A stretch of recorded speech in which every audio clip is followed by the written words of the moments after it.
Hello. This is a guide for the level 95 soul instance in Dawntrail. You will be fighting alongside your friends, the NPCs, and yeah, let's go.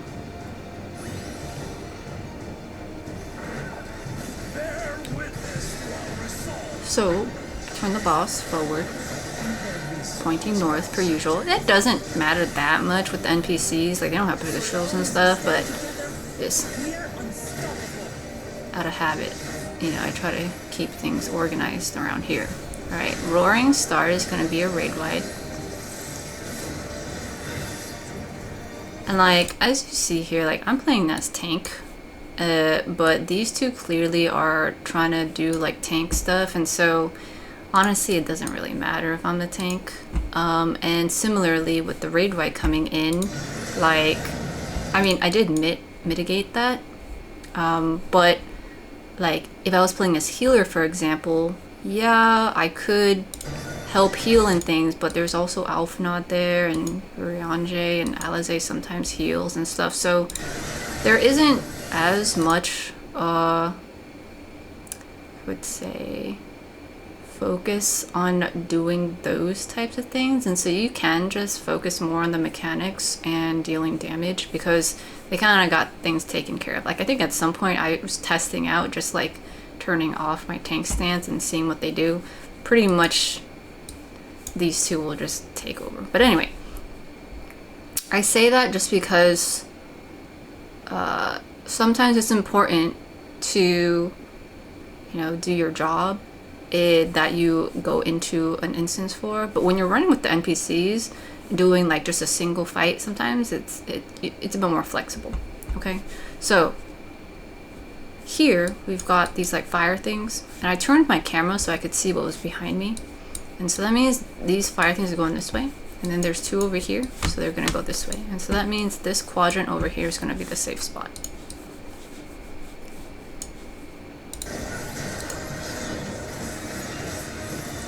Okay, there we go. Alright, and so we saw this AoE icon thingy in the other fights, right? The little sword thing, and there's the shadow, the kind of the onion skin that goes this way. Okay, so you want to stand behind it. You don't want to stand on the onion skin shadow side. You want to stand on the other side. And with this being a blue one, if it's helpful, it's going this direction. Okay, which is counterclockwise. If you remember colors better than shapes and stuff. So here I'm going. You can look at the little icons on the boss's hitbox, the sides over there too. And it's going to be along this. It's either going to be this side or this side. In this case, it's not this side. So I'm going to stand over here. And there's going to be a little, like, pizza slice that's going to be safe. So I just park it there. Okay, so then Coiled Strike is this actual move. With some of them, like, see how, like, some of the NPCs react a little bit slower? So you gotta figure out who's more likely going to go into the safe spot if you're gonna follow them. Look at Thancred. He's a tank and he's kind of running a little slow over. He makes it, it's fine, but like, you can't just blindly follow them that much anymore. Like, I think the designers have made it so that sometimes the NPCs actively stand in things, like this situation, because they're learning, you know? And so, yeah. It's kind of just like if you're playing with other actual players. Sometimes some players are more reliable to follow than others, that kind of thing. Okay, so here, Celestial Flame.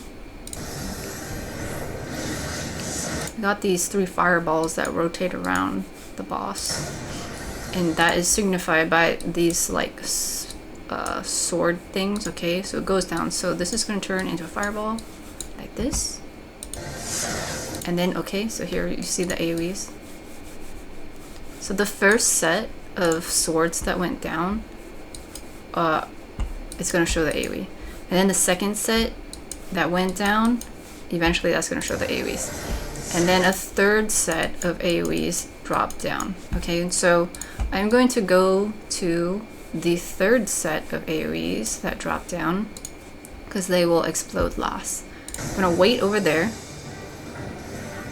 Okay, it's fine. Just wait over there. And then once the middle one blows up, then you can go into the safe spot.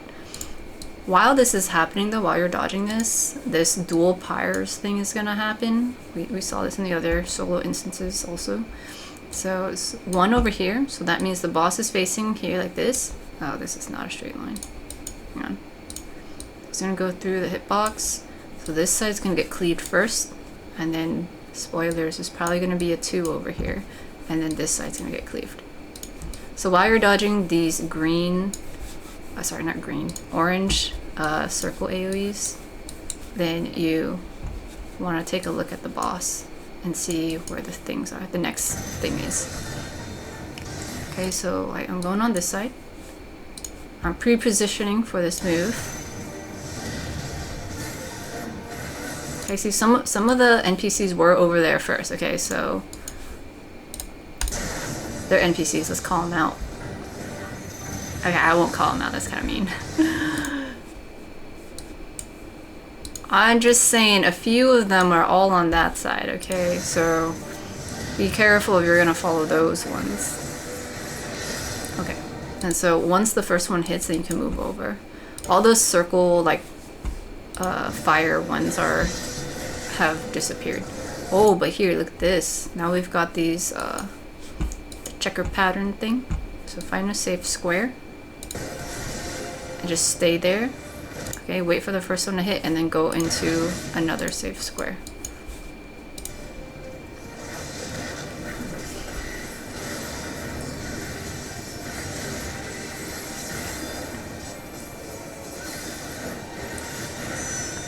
Okay, so this one, we've got AoEs around, but then we also have, like, we have regular circle AoEs around, but we also have this baited X thingy that we've seen before. Like, this is going to expand into a bigger line AoE thing. Okay, so that means not only am I dodging these circle ones, I'm dodging this X shape thing. So, and remember, to dodge this thingy, you go into the intersection where it meets and just move out just a little bit. So here is fine, here would be fine. But here clearly is not fine because of all these circle AoEs here. So I move over here. However, I notice that right as I go there, there's a circle AoE underneath me. So that means I'm gonna have to move out pretty quickly.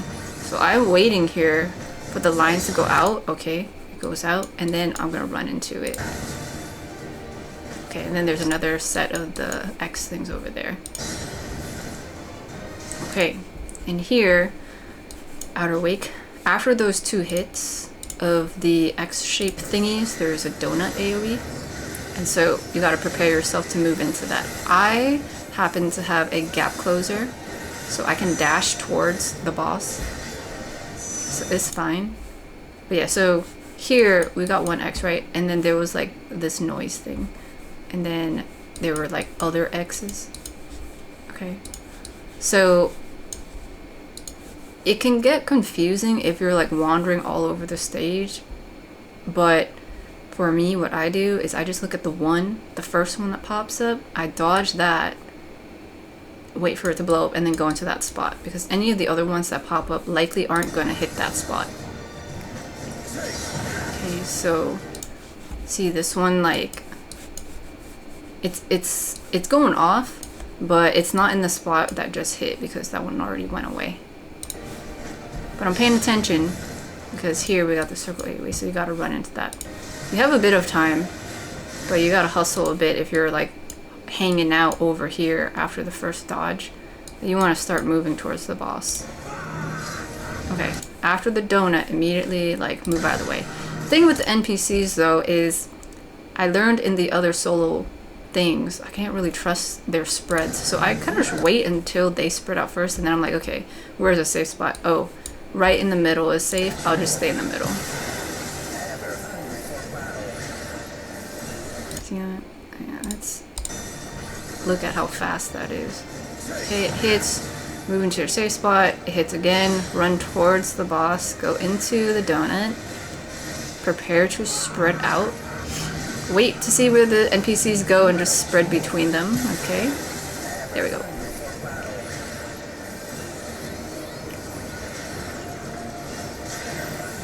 Okay, so this is a stack, and I prepared myself to like use my passage of armed wings, but then they move the stack forward. So sometimes I get a little annoyed with running with NPCs because it's all pretty scripted for them. But it's okay, you know, we manage. It's fine.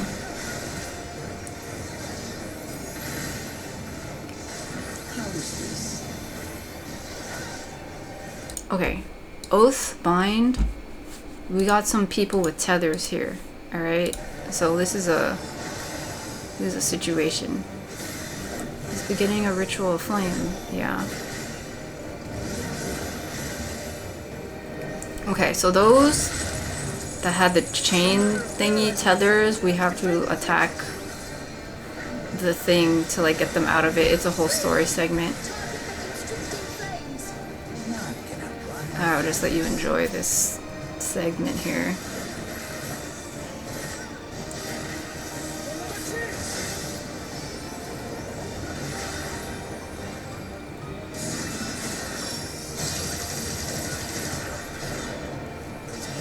I don't understand how she... Look, I'm attacking Thinker. How does she get out first?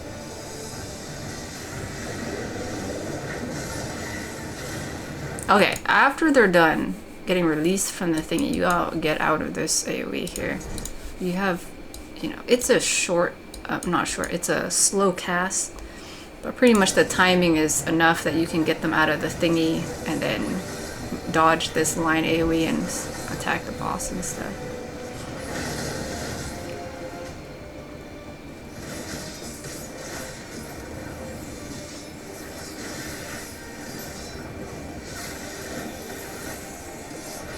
Okay, Roaring Star is a raid ride.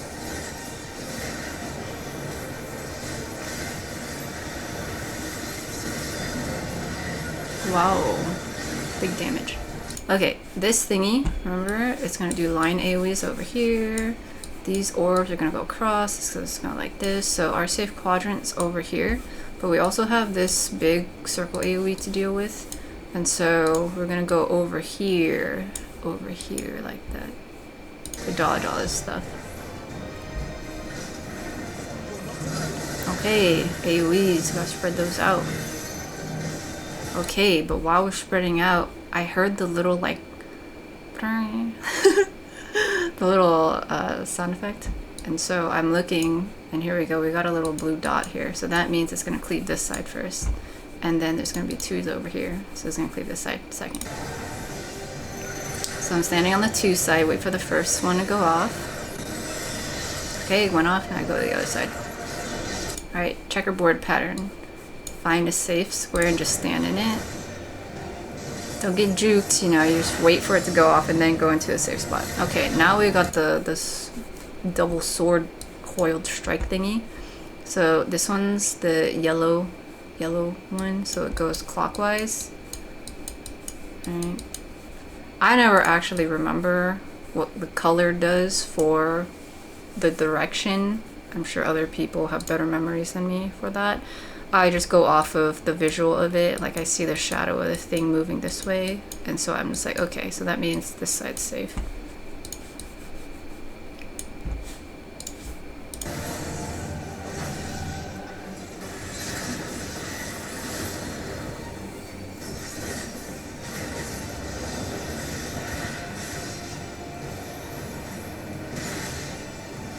I'm just wondering, like, does the rotation of the sun and moon differ?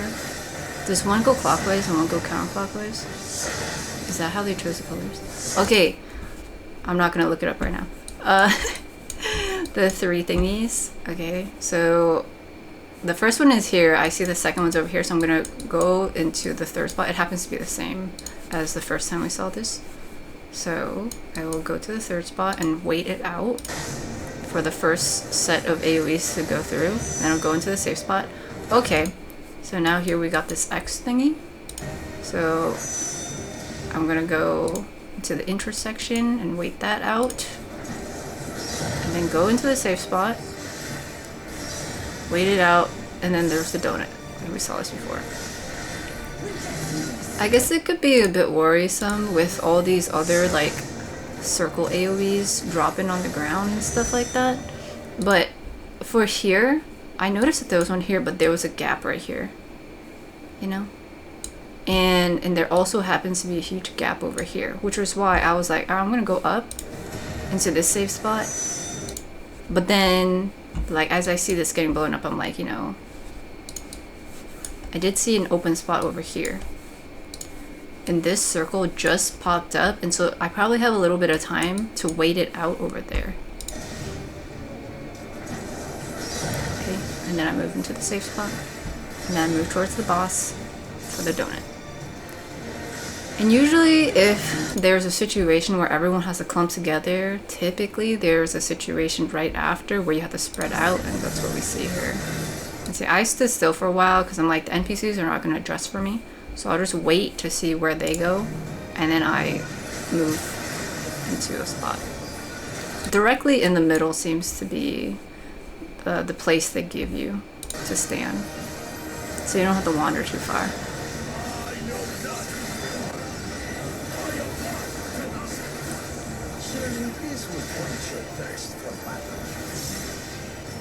Battle Breaker. Okay. Okay, while you watch this, I'm gonna look it up.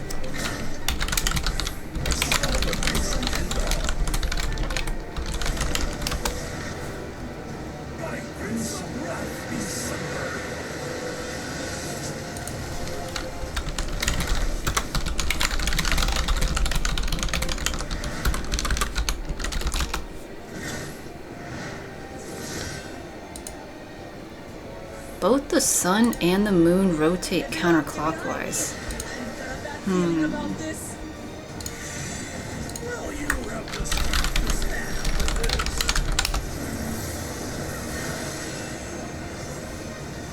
Okay, the moon also rotates around the earth in a counterclockwise direction. Okay, this is just story stuff, like you can't really do anything here, okay?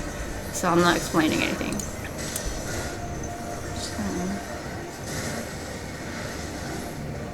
Okay, so then my color theory doesn't make sense if they're both the same. Impressive. I'm not finished yet. Okay. Oops, sorry.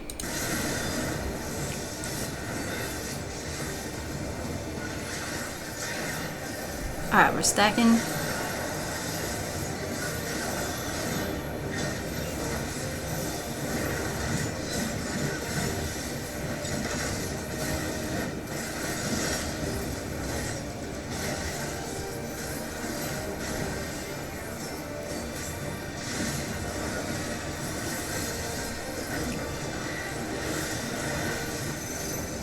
Okay, the dual pyre things again. Stand on the safe side, wait for the first one to go off, and then go into the safe spot. Checkerboard, safe spot, and then wait for it to blow up. Next square. Okay. How do you get a damage up?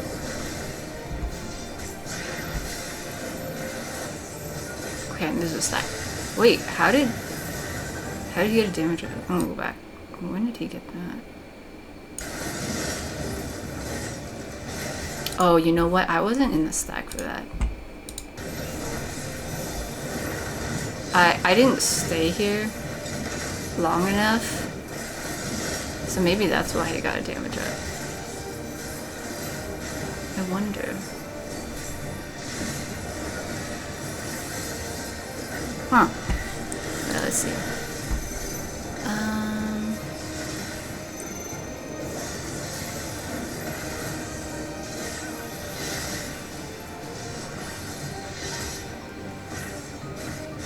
I don't see anything in the wiki about it. But I do know that that is what something that's different. Okay, see, so that goes like one, hits twice, and I wasn't in there for all of it. Is it 3 strikes or is it 2 strikes? Do the stack thing again.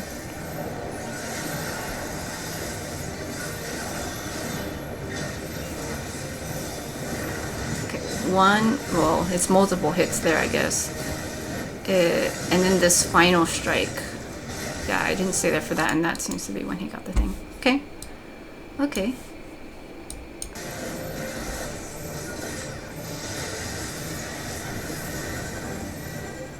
This? Okay. Let me find that again. I don't think he got one back here.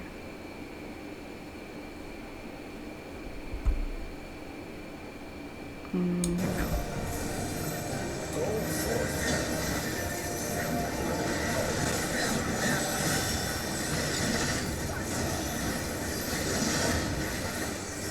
I wonder what the logic is for that. Like, if I don't stay in the stack, why does he get a damage back? See? Interesting. Like, not hitting somebody, how would that make you do more damage? Anyway.